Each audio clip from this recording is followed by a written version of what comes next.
Livre des Proverbes, chapitre 17. Mieux vaut un morceau de pain sec avec la paix qu'une maison pleine de viande avec des querelles.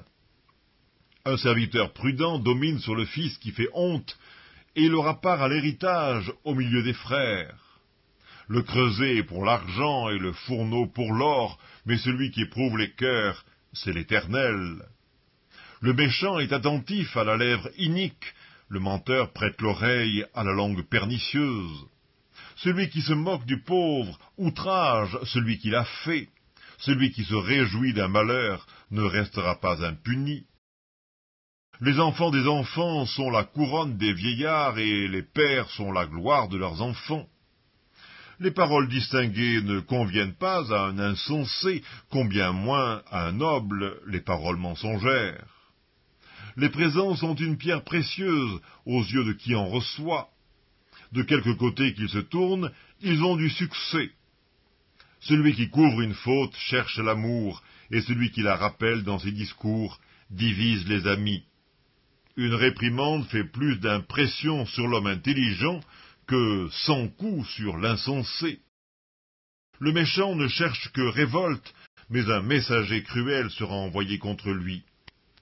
Rencontre une ours privée de ses petits, plutôt qu'un insensé pendant sa folie. De celui qui rend le mal pour le bien, le mal ne quittera point la maison. Commencer une querelle, c'est ouvrir une digue. Avant que la dispute s'anime, retire-toi. Celui qui absout le coupable et celui qui condamne le juste sont tous deux en abomination à l'Éternel. À quoi sert l'argent dans la main de l'insensé? Acheter la sagesse, mais il n'a point de sens. L'ami aime en tout temps, et dans le malheur il se montre un frère.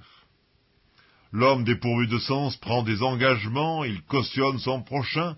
Celui qui aime les querelles aime le péché, celui qui élève sa porte cherche la ruine. Un cœur faux ne trouve pas le bonheur, et celui dont la langue est perverse tombe dans le malheur. Celui qui donne naissance à un insensé aura du chagrin, le père d'un fou ne peut pas se réjouir. Un cœur joyeux est un bon remède, mais un esprit abattu dessèche les eaux. Le méchant accepte en secret des présents pour pervertir les voies de la justice. La sagesse est en face de l'homme intelligent, mais les yeux de l'insensé sont à l'extrémité de la terre. Un fils insensé fait le chagrin de son père et l'amertume de celle qu'il a enfantée. Il n'est pas bon de condamner le juste à une amende, ni de frapper les nobles à cause de leur droiture. Celui qui retient ses paroles connaît la science, et celui qui a l'esprit calme est un homme intelligent. L'insensé même, quand il se tait, passe pour sage. Celui qui ferme ses lèvres est un homme intelligent.